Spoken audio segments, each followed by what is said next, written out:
Welcome to the first episode of Fog Guides, a series I will be doing that goes over the basics of killers and their perks, survivor perks, and other things I wish I knew when I first started playing Dead by Daylight.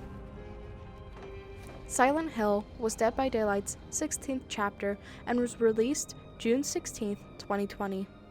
The killer and survivor that were released in the chapter were the Executioner, also known as Pyramid Head, and Cheryl Mason.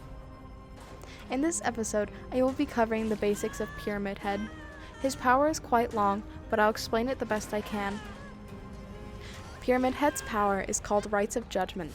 When using Rites of Judgment, he can create little trails in the ground. If a survivor steps on the trail, they become tormented, which will be indicated with barbed wire on their screen, as well as their survivor icon in the bottom left corner. Like the hag's traps, if a survivor crouches and walks over the trail, they will not trigger them. Once a tormented survivor is downed, they can be sent to the Cage of Atonement. This ability acts like a hook and takes hook states from the survivor. However, hook-activated perks, such as Borrow Time, do not work on survivors in the cage. Once a survivor is on the second hook stage and is sent to the Cage of Atonement, they will have to complete a series of skill checks until they are uncaged or die. It is also worth noting that if Pyramid Head stays too close to a caged survivor, they will be moved to a new location. A tormented survivor on Death Hook can be moried using Pyramid Head's special mori, Final Judgment, which is different from his normal mori.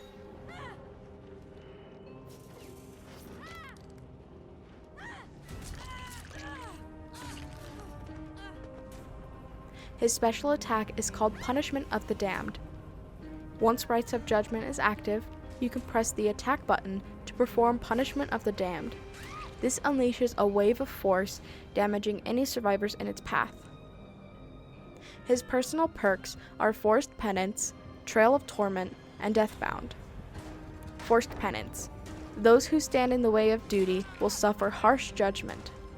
Survivors who take a protection hit are inflicted with the broken status effect for 40, 50, and 60 seconds. Trail of Torment. You guide your victims along a path of pain and punishment.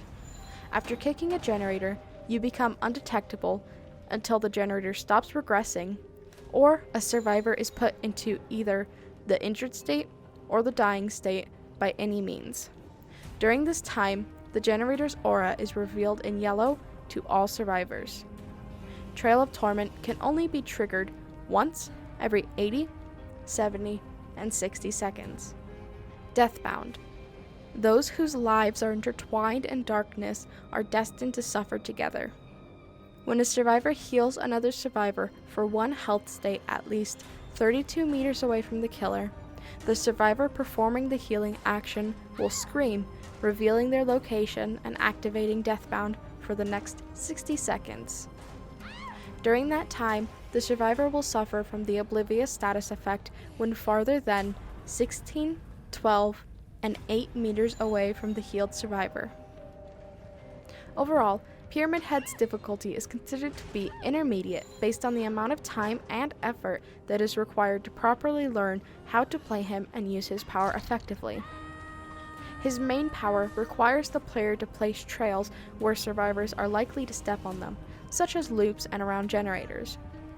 If trails are not placed in heavily walked areas, he can get very little use out of his Torment ability.